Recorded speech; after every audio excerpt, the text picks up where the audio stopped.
오늘 톡톡동해인의 주인공은 이곳에서 공연을 할 가수입니다. 오늘에만 3곳의 축제에서 초대가 될 만큼 인기 가수라고 하는데요. 남다른 무대 매너, 특이한 무대 의상으로 주목을 받고 있다고 합니다. 이제 가수가 준비가 됐다고 합니다. 지금 노래부터 만나보시죠.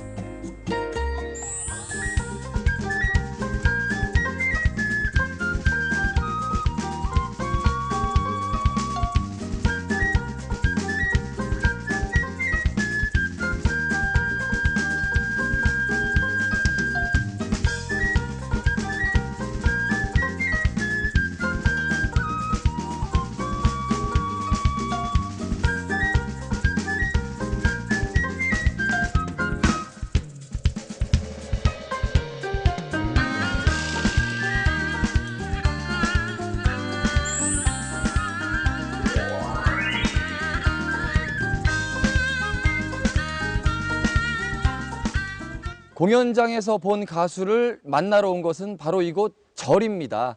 포항 대성사 주지이신 운붕 큰스님 인사드리겠습니다. 안녕하십니까? 안녕하세요. 네, 시청자 여러분 반갑습니다.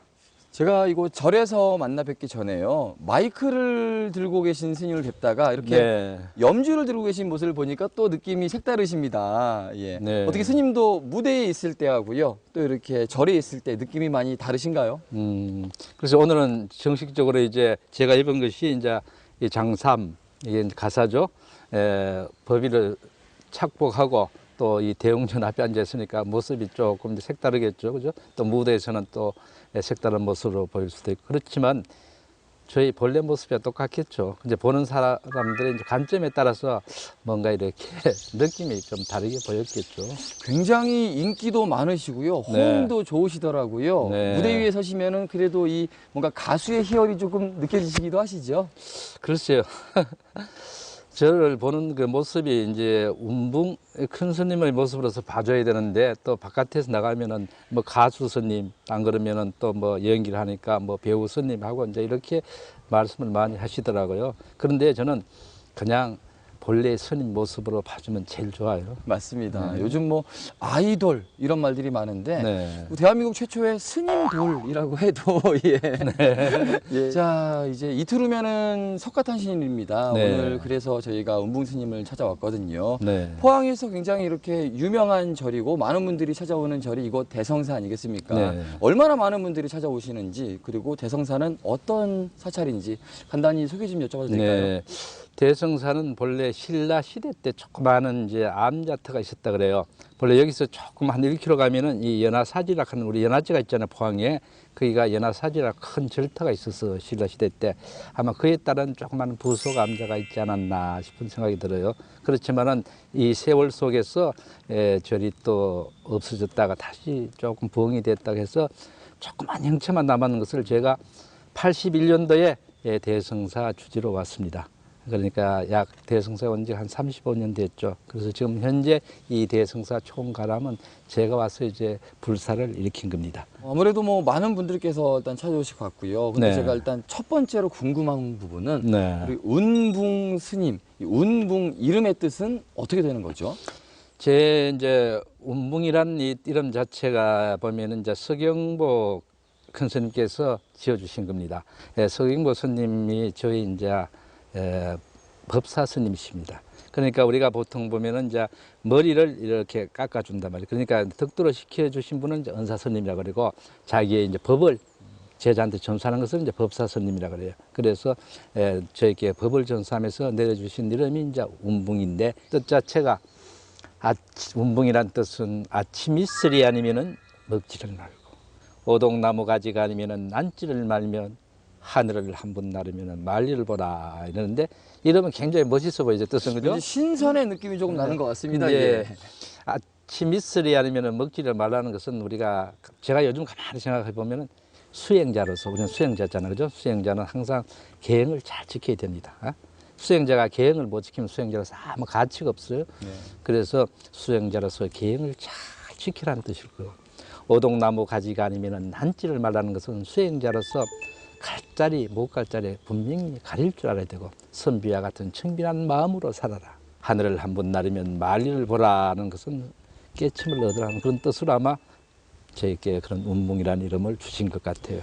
저희가 이 운붕 스님에 대한 이야기를 조금 더 깊이 있게 들여다보기 위해서 네 가지 시선, 이 네 가지 키워드로 저희가 준비를 한번 해봤습니다. 네. 우리 운붕 스님을 대표하는 그리고 운붕 스님의 인생을 담은 첫 번째 키워드는 바로 이겁니다.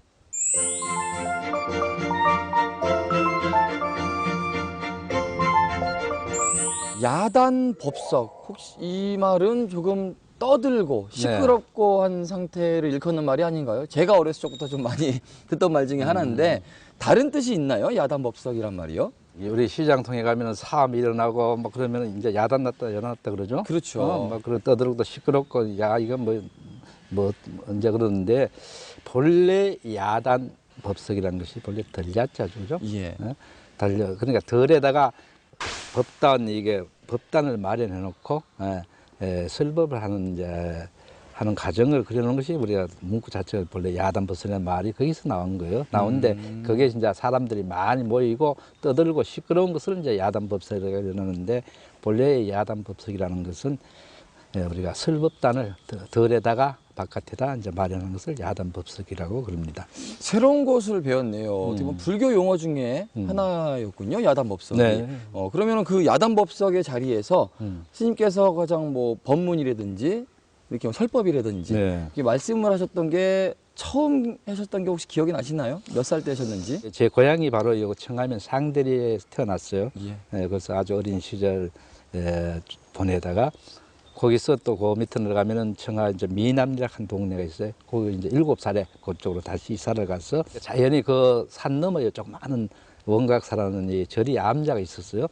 거기서 우연히 또 그 암자와 인연이 돼서 그 절에 내왕을 하고 또 생활을 하다 보니까 일찍이 절과 조금 인연을 맺었죠. 요즘 같으면 그걸 뭐 동진출가를 할까?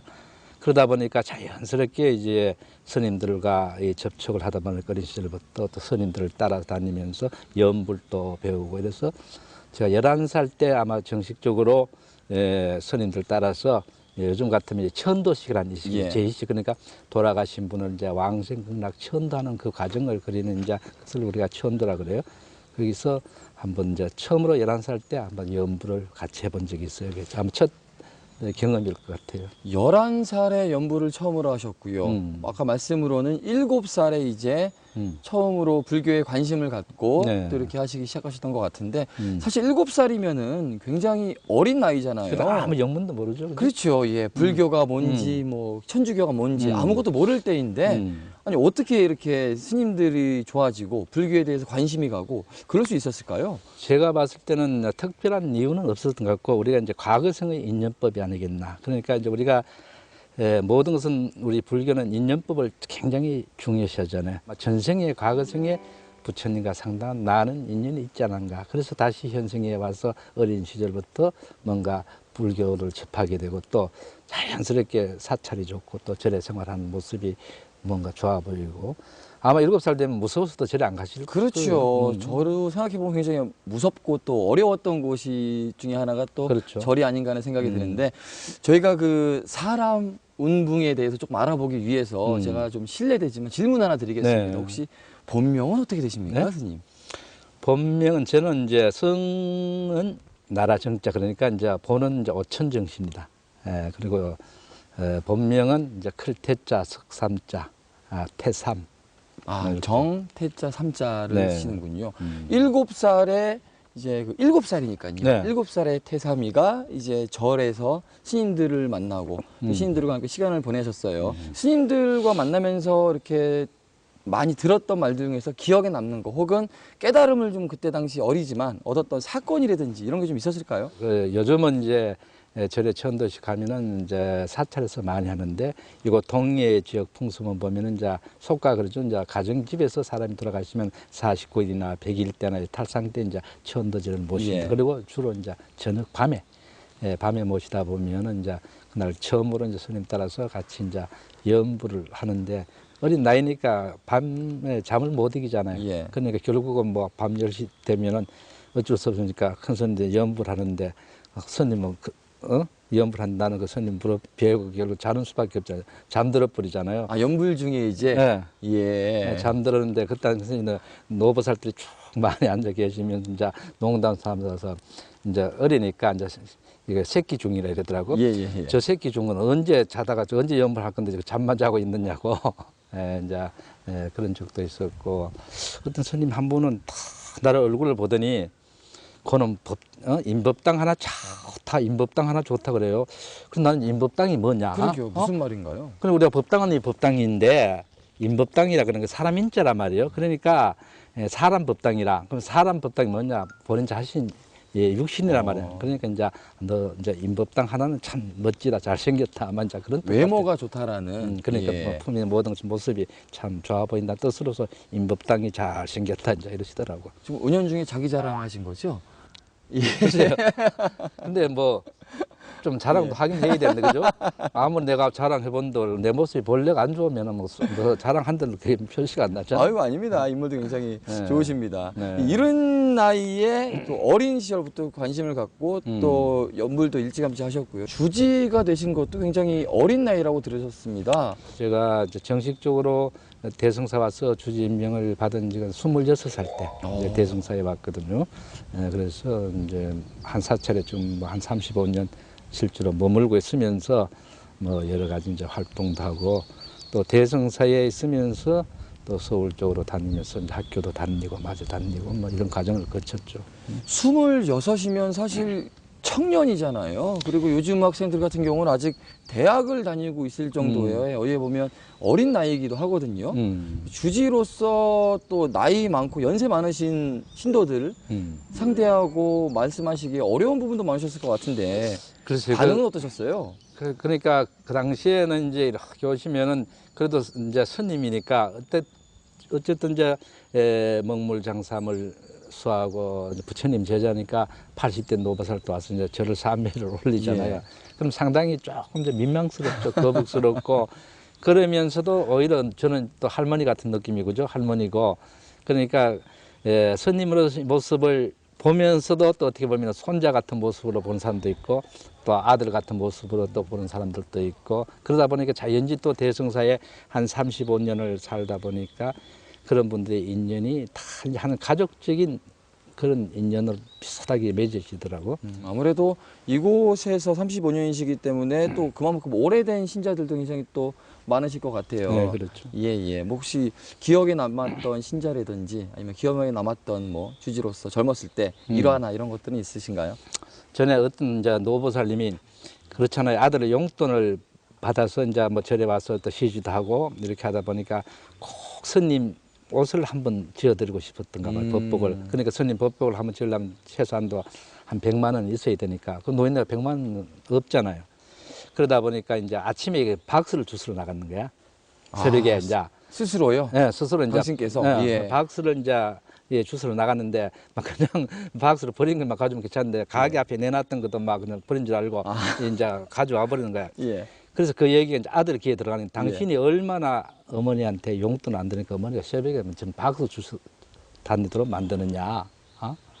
그래 아들이 참 민망스럽잖아요. 예. 그리고 나중에 이제 그 사실 알고 보니까 스님이 이제 옷 해드린다고 이제 그런 이제 보살님들도 계시고 이제. 굉장히 또 이렇게 아들처럼이기도 하지만 스님처럼 또 이렇게 네. 애정이 많았던 사람 신도들에게 그런 스님인 것으로 기억이 되는 것 같습니다. 네. 예. 35년 되신 거죠? 이거 대성사 오신 지. 네. 아까 잠시 말씀하셨기로는 처음 오셨을 때에는 절이 조금 작았다고 하셨어요. 근데 지금은 포항에서 가장 아름다운 절 중에 하나로 또 뽑히거든요. 실제 저희가 지금 자리하고 있지만 굉장히 아늑하고 아름답습니다.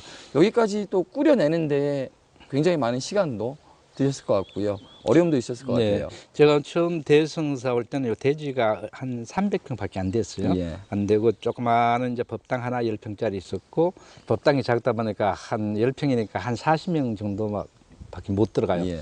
그러면 스님이 연불하면 거의 뭐 스님 무릎까지 다 앉아 있을 정도는 이제 밀고 들어오죠. 예. 저는 처음 와서는 이제 지적 이제 공양주가 없어서 밥도 해 먹고 장도 죽도 시장 가서 그때 이제 차가 없어서 자전거 타고 해서 뒤에다 이제 장바가 뭐 두부 뭐 이렇게 해서 싣고 이제 오고 이런 과정 속에서 이제 한 30년 동안 이제 이런 가람의 이제 불사를 시작해서 거의 이제 뭐 한 90% 정도 이제 불사는 완공이 돼 있는 셈이죠.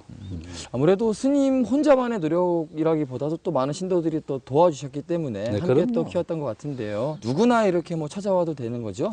뭐 어떻게 보면 이게 예. 포항시의 자산이라고 볼 수도 있죠, 그죠? 이게 뭐 모든 것을 만들어 놓으면은 뭐 운봉스님이 이거 다음 생에 뭐 가지고 가는 거니까 어차피 포항시에 남아 있잖아요, 그죠? 포항시의 자산이란 말이에요.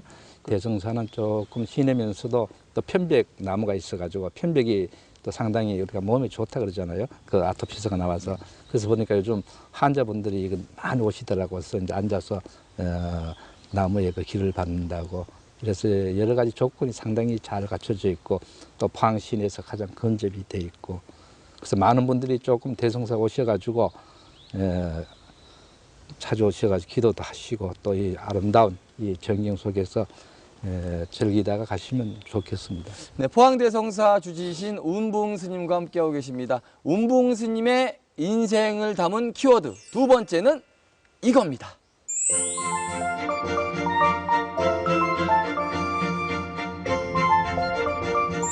자, 5집 가수가 두 번째 키워드십니다. 네. 이야, 노래하시는 거 알고 계셨지만 그러면은 굉장히 오랜 시간 하셨다는 이야기세요. 언제 어떻게 시작하시게 되신 거예요? 가수 이러니까 조금 어색하긴 어색하죠. 저는 예. 이게 법복을 입고 이제 법당 앞에 앉아서 본래 저는 이제 노래보다는 이제 전통 춤을 먼저 시작했거든요. 예. 그게 제가 이제 동국대학교 대학원이 이제 85년도인가 그때 다닐 때 우연히 임혜방 선생님을 만났어요. 예, 예. 임혜방 선생님은 굉장히 유명한 무형문화재. 예, 인간문화재, 성무 27호 또 살풀이 87호를 가지고 두 가지 이제 문화재를 보유하고 예. 계신 분이죠. 우리나라에서 춤에서는 이제 가장 대가시죠. 그런데 이제 우연히 한 식당에서 앉았는데 어떤 이제 보살이 조금 술이 취해서 장난을 치더라고요. 제 앞에 와서. 예. 스님이니까 자기는 이게 보시를 한다고 돈을 만 원을 가져와서 스님을 그냥 이렇게 공손하게 드려야 되는데 그런 뭐 이제 스님 가슴 쪽으로 자꾸 돈을 집어넣으려고 이러니까 이면방 스님께서 옆에서 보시고 점잖게 말리시더라고. 아, 그러시면 안 되고 이렇게 점잖게 스님께 돈을 드리시라고. 그러면서 이면방 스님께서 제 얼굴을 탁 보더니 스님 얼굴 모습이나 몸매나 보면은 전통 춤을 좀 배우라고 좋겠다. 그래서 자기 명함을 주면서 내가 어느 곳에 있으니까 한번 찾아오라 이래서 그 당시에 제가 생각할 때는 무슨 스님이 춤을 배워. 그렇죠. 이제 그런 생각을 했다가 또 호기심이 있으니까 그날 이제 대학원 수업 마치고 저녁에 이제 10시 넘어서 이제 어차피 파항에 오기는 곤란하고 그래서 무형연구소를 찾아갔다고 가보니까 이제 정말 우리나라에서 최고 이제 유명하신 분이야. 그래서 이제 춤을 배우게 된 인연이 됐어요. 처음 시작은 그러면 춤으로 이제 시작을 그렇죠. 하셨네요. 네, 첫 무대 기억나세요? 제가 첫 무대가 이제 서울에 가면 이제 호아마트 홀이 있습니다. 그때는 이제 세종 국립극장 다음에 호아마트 홀이 좋았습니다. 컸습니다. 그게 한 1,100석에다가 아주 무대도 좋고. 그래서 이매방 선생이 그때 이제 발표를 할 때 제자들을 데리고 이제 발표를 한단 말이에요. 그래서 나도 제자다 보니까 이제 첫 무대를 아주 큰 무대 세웠다고. 큰 무대일수록 그리고 첫 무대는 분명히 떨리고요. 실수가 나올 법도 할 텐데요. 그래서 상당히 이제 겁도 나고 이러면서도 이제 호기심도 있고. 그래서 이제 첫 무대 이제 살부리 춤 수건을 탁 들고 이제 조명이 서서 이제 켜질 때 음악이 나오잖아요. 음악은 딱 나오는데 갑자기 뭐 다리가 이게 마비가 돼버려. 마비가 돼서 춤을 추고 나가야 되는데 다리가 이제 움직이질 않아서 1분 동안을 그냥 나가지도 못하고 장단은 흘러나오고. 장단은 시작이 됐는데 수건은 하얗고 머릿속도 하얗고 다리는 굳었고 이 상태군요. 그렇죠. 그래서 어떻게 되셨어요? 그래서 한 1분 정도 이제 진정을 해가지고 겨우 이제 나가서 이제 춤을 췄죠 뭐. 어떻게 췄는지도 모르죠 뭐. 끝나시고 나니까 어떠시던가요? 끝나고 나서 나 굉장히 이제 창피스럽죠. 저 사람들 객석에서 관중들이 어떻게 봤을까? 저걸 춤이라고 해서 춘다고 저 무대에 섰을까 하는 아마 그런 좀 느낌. 굉장히 조금 미안스럽더라고. 자, 그럼 이제 음악 이야기로 잠시 또 넘어가 보겠습니다. 네. 음악은 그러면 춤을 배우신 이후에 또 시작을 하셨는데 어떤 계기가 되셔가지고 음반까지 나오신 거예요? 가수 함중아 씨 혹시 아세요? 아, 함중아 씨. 함중아 씨가 여기 연일 출신이잖아요. 예, 고향. 예, 그러다 예. 보니까 고향 선배다 보니까 조금 인연이 있었어요. 예. 뭐 스님이 뭐 그런데 출연은 안 하지만 우연히 한 분은 이제 노래방에 가게 됐어요. 예, 예, 예. 노래방에 가서 스님 한 분 노래 불러보라 이래. 예. 뭐 스님 많은 노래가 있느냐, 뭐 대중가요로 그래도 뭐 좋아하는 거 한번 불러보라 해서 혼자 딱 불러보고 들어보더니 아 스님 음성이 너무 좋다, 한번 음반 만들어보자, 노래 한번 만들어보자, 취입해봐라 이래서 거기 처음에는 꼬셨단 말이에요. 느낌이 왔군요, 거기서. 아니 그러니까 예. 무조건 해보라. 그래서 나는 뭐 노래가 얼마 어려운지도 모르고 예. 무조건 음반 한번 내보라 이래서 그런 인연을 해서 일집이 나갔는데 예. 그래서 이제 작곡가 선생 섭외가 되고 이래서 일집 타이틀곡이 이제 어머니라 하는 예. 노래가 나갔다고. 스님께서는 지금 뭐 작사 작곡도 이제 뭐 하신다고 이야기를 들었습니다. 네. 근데 뭐 작사 같은 경우는 사실 좀 많이 어렵기도 할 텐데 뭐 법문을 사용해서 작사를 하신다고 들었거든요. 제 2집 타이틀곡인가 그 보면 이제 먹물장삼이라는 노래가 있어요. 예. 네, 구름 위로 솟은 사는 향연이 언는한데 주성의 고운 장삼 가사에 너울너울 춤을 추네. 스님이 그 먹물장삼에 얽힌 그 사연, 정말 스님들이 보면은 수행이 참 힘들잖아요. 먹물장삼의 가사에 제가 직접 또 이제 곡을 붙인 겁니다. 네. 다시 한번 이렇게 한번 쭉 한번 읽어봐 주시겠어요? 그 구름 위로 솟은 사는 향연이 언는한데 주성의 고운 장삼 가사에 너울너울 춤을 추네. 아 자비로운 님의 가슴에 여울지는 먹물장삼. 이 멋진 법문에 노랫가락을 입히면은 또 다르게 되는 가수가 노래가 되는 거죠? 네. 어떻게 되는 거죠, 그러면? 본래 이제 제가 작사한 것이 거의 다 이제 예. 법문이에요. 법문인데 이제 우리가 이제 목탁을 치면은 연불이 되고 예. 스님이 주장자를 짓고 하면 법문이 되고 거기서 이제 곡을 붙이면 이제 노래가 되거든요. 예, 거기 음악이 없으면 참 어렵잖아요. 예. 근데 구름 위로 솟은 영사는 가슴 속에 여울지는 먹물장삼. 이게 곡이 없어가지고 예. 박자가 없어가지고. 야, 아니 이게 노랫가락을 입히니까요. 네. 훨씬 더 듣기 좋고 편안하고요. 그렇습니까? 좋습니다. 네. 예. 야, 아니 그럼 제가 요걸 말고 네. 제가 그 오늘 날씨도 좋지 않습니까? 네. 그리고 또 이제 부처님 오신 날을 맞아서 네. 제가 앵콜을 한번 제가 요청을 해도 되겠습니까? 네. 새소리 붓을 피울 적에 하느님의 연물인가 하느님의 하소연인가 해성사 굴전에서 슬피 우는 저 여인은 부영아 그 시절도 떠나버린 그 사람도 속세에다 묻어놓고 백일전승 올리는데. 야, 스님. 네. 그냥 가수를 계속 하시면 제가 볼 때는 예. 가수? 속세로 다시 나오시는 건 어떠실까요? 예. 무대에 서시다 보면은요. 네. 아무래도 그래도 스님이시다 보니까 조금 관객들의 반응도 좀 다양하고 조금 다를 것 같기도 해요. 네. 좀 재미있었던 에피소드라 기억에 남는 관객들 혹시 있으세요? 네. 몇 년도인지 모르겠습니다만 한 제법 오래됐습니다. 춘사영화제라고 이천에서 이제 도자기 축제 겸 할 때 제가 하얀 두루마기를 입고 한번 첫 일본으로 이제 가수로 나간 적이 있어요. 예. 그래서 저는 이제 나갔을 때 관객이 누군 줄도 모르고 이제 무대에 딱 올라서니까 여고생이 한 15,000명이 왔어. 예.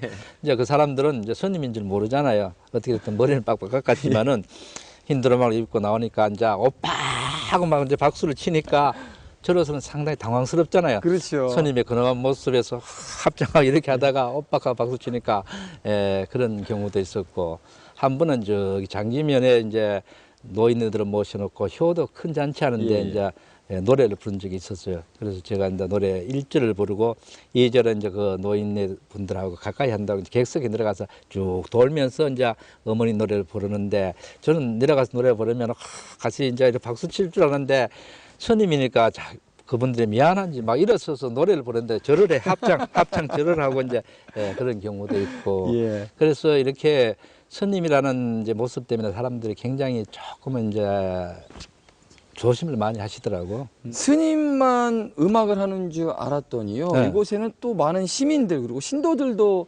음악을 한다고 하더라고요. 네. 산사음악회를 네. 하신다는 이야기를 들었습니다. 대성사가 이제 이 근교 사찰에서 처음으로 시도를 했죠. 제가 이제 예술 활동하다 보니까 처음 우리가 1회 때 음악회를 할 때는 상당히 조금 부정적인 면이 많았습니다. 왜 그러냐면 조용한 기도 도량에서 뭐 가수들이 부처님 법당 앞에 나와서 노래 부르고 춤추고 이게 맞느냐?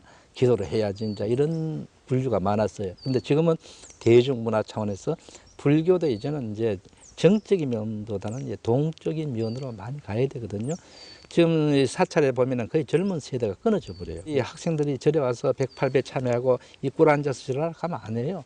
힘겹게 노래 부르고 즐겁고 이래야만 온단 말이에요. 그래서 우리 불교도 조금 동적인 문화 쪽으로 가야 된다. 그래서 이제 불교도 앞으로는 이제 노래도 좀 많이 하고 여러 가지 문화적인 차원에서 좀 뭔가 패턴이 바뀌어야 된다. 이런 차원에서 제가 산사음악회를 처음으로 했습니다. 이 5월에는 새소리가 멋진 이곳 대성사라면요. 가을에는 음악 소리로 또 만끽할 수 있는 대성사가 아닐까 하는 생각이 듭니다. 한번 예. 기대해 보십시오. 기대하고 저도 꼭 찾아뵙도록 하겠습니다. 네. 자, 두 번째 키워드까지 이야기를 한번 나눠봤고요. 우리 네. 포항 대성사 운봉 스님을 대표하는 인생을 담은 세 번째 키워드를 공개합니다.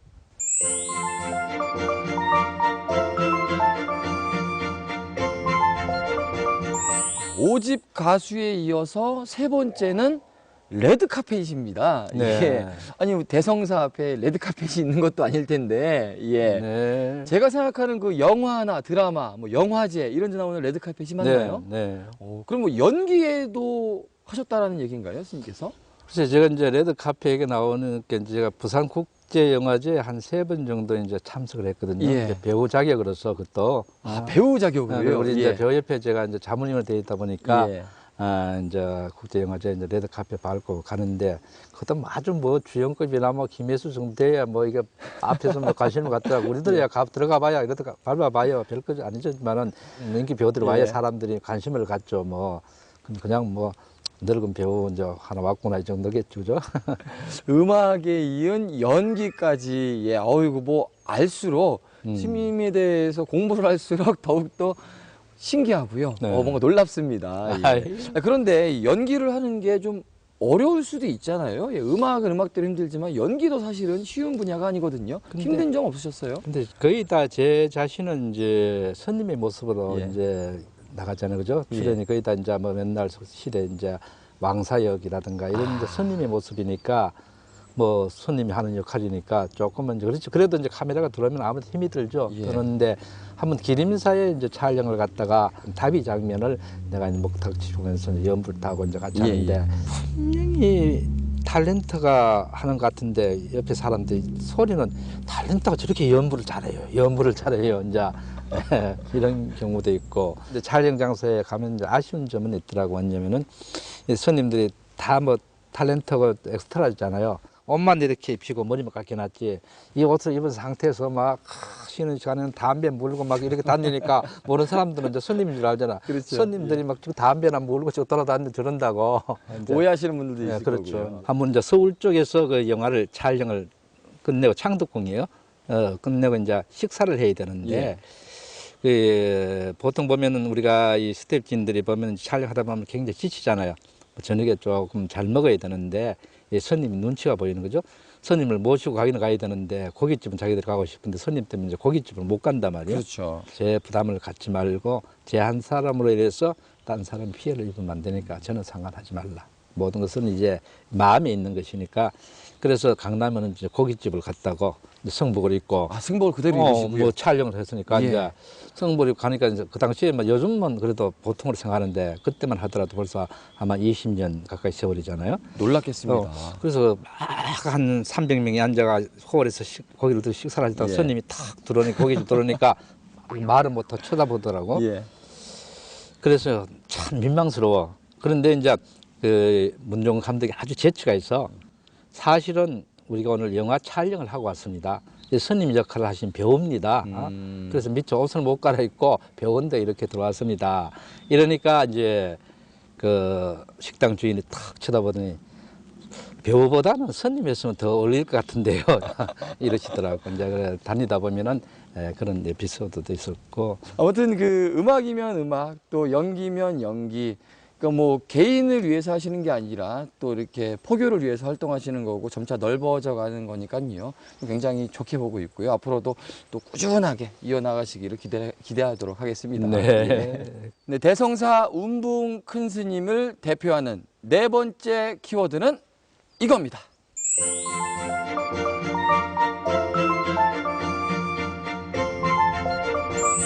자, 마지막 키워드가 사명대사입니다. 네. 예. 제가 어릴 적부터 들어왔던 그 사명대사가 맞는 거죠? 네. 예, 예.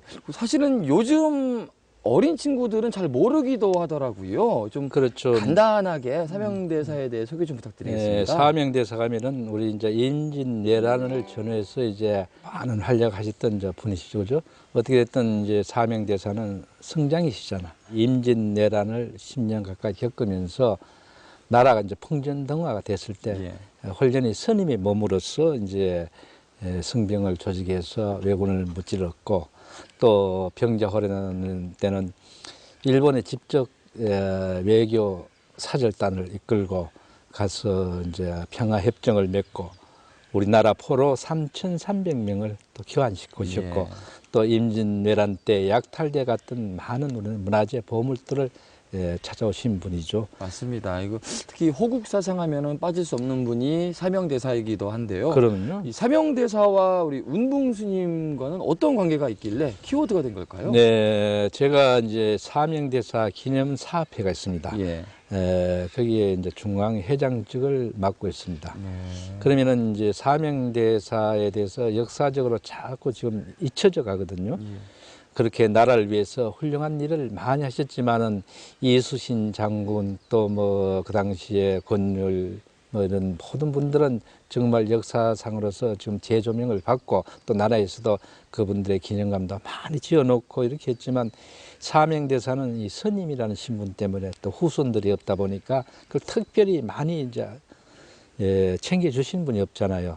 그래서 사명대사 기념사업에서 그 사명대사의 숭고한 사상가의 정신을 이제 기려야 되겠다 하는 마음에서 이제 단체를 만들어 놓은 것이 사명대사 기념사업회입니다. 지금 제가 말씀을 들어보니까요, 이거 대성사 안에도 네. 사명대사와 관련된 자료들이 있다고 들었습니다. 어떤 네. 거죠? 대성사에는 이제 경상북도 유형문화재 409호로 지정되어 있는 금동열의 자상이 있습니다.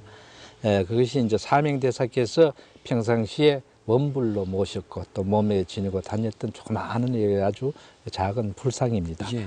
그리고 이제 사명대사께서 나이 40세 때 친필로 쓰신 글씨 두 점이 이제 소장이 되어 있죠.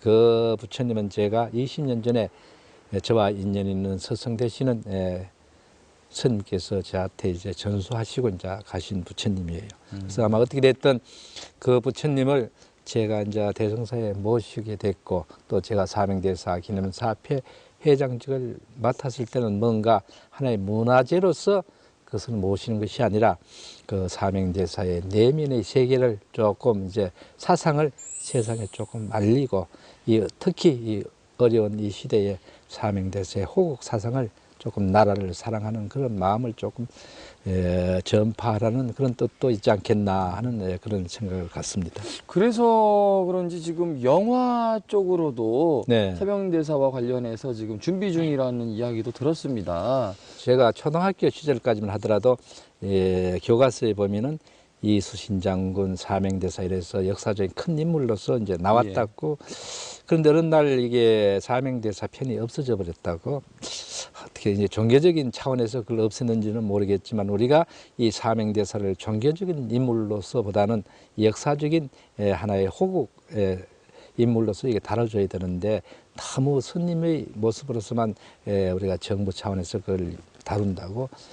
그래서 제가 이 사명대사 이 영화를 한번 제작해서 잊혀져가는 젊은 세대들에게 이 호국 사상을 좀 고취시켜야 되겠다 하는 그런 뜻을 가지고 몇 년 전부터 조금 많은 생각을 가지고 준비를 했습니다만은 아직 마땅한 스폰서가 좀 구해주지 않았고 제작비가 제작비가 예. 준비를 못 해가지고 지금 좀 상당히 고민 중에 있습니다. 그럼 지금 시나리오는 어느 정도 준비가 돼 있는 네, 상태고요? 시나리오는 거의 다 돼. 준비가 사명대사 역에는 그래서 제가 마지막으로 작품을 남긴다면은 뭐 제가 꼭 주인공을 맡고 싶은 우문근 스님께서 시나리오도 나왔고 네. 주인공도 나왔고 네. 제작비만 없군요. 그걸 만약 제작이 들어간다면 우리 영화배우협회에서도 적극적으로 이제 협조를 한다고 했는데 왜냐하면 사명대사 활약지가 이제 거의 북한 땅이 많습니다.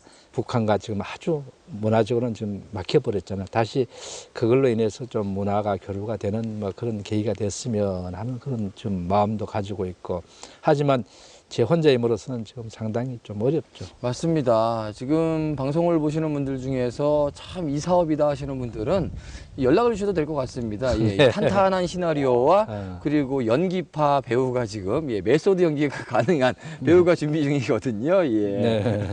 이거 뭐 잘 되면 명량쯤은 이기지 않을까요? 모르죠. 이제 명랑이라는 영화 이상으로 또 할 수도 있겠죠. 그지? 예. 그렇지만 그건 아직 뭐 시작도 못하고 있고, 이게 50년대에 흑백 영화가 하나 있었어요. 김진규 씨가 주연을 맡아가지고 사명대사 역을 맡으신 영화가 있는데, 그때 보면은 우리 사명대사 전투를 이렇게 하다 보면 육한장을 짚고 한 손에는 요만한 부처님이 있어요. 그래서 예병들이 몰려오면은 이 부처님이 빛을 쫙 내면은 예병들이 쓰러지는 장면이 나온다고. 그 부처님이 대성사에 지금 소장되어 있는 사명대사 원불 호신불이에요. 예. 그래서 아주 이제 비불이라 그러죠. 전설 속에서만 우리가 들었던 그 부처님이시죠. 그러면 이제 운붕 스님의 라이벌은 배우 최민식이 되겠군요. 그렇게 요즘 굉장히 힘들어하는 분들이 많거든요. 네. 청년은 청년대로 또 어른은 어른대로. 예, 날은 좋지만 마음은 조금 울적한 시기가 아닌가 하는 생각이 듭니다. 네. 그런 분들에게 우리 큰 스님으로서 한 말씀 하신다면 어떤 말씀을 전해드리고 싶으세요? 네, 경제적으로 또 많이 어렵고 특히 젊은 세대들이 이제 취직이 안 돼서 더 힘들죠. 그렇지만은 우리가 콩을 심으면은 반드시 가을에는 콩이 열리고 또 팥을 심으면 반드시 가을에는 팥이 열린단 말이에요. 그러니까 항상 어려울 때일수록 내가 조금 더 노력하고 또 겸손한 자세, 더 넓은 마음을 가지고 또 기다려 주면은 언젠가는 또 이렇게 우리가 오르막이 있으면 또 내리막이 반드시 있거든요. 또 그리고 평길도 나오거든요. 그러니까 지금은 어렵더라도 조금만 견뎌 주시면은 아마 다시 또 좋은 경제가 활성화되면은 좋은 취직 자리도 열리고 할 것입니다. 네, 오늘 포항 대성사 주지이신 운붕 스님을 4가지 키워드를 통해 가지고 한번 알아봤거든요. 네. 오늘 진솔한 이야기, 또 진짜 이야기 해주셔서 감사하고요. 제가 오늘 많은 깨달음을 배우고 갑니다. 네. 예. 앞으로도 뭐 더 넓은 또 많은 사람들을 위해서 애써주시기를 기대하겠습니다. 네, 감사합니다. 감사합니다.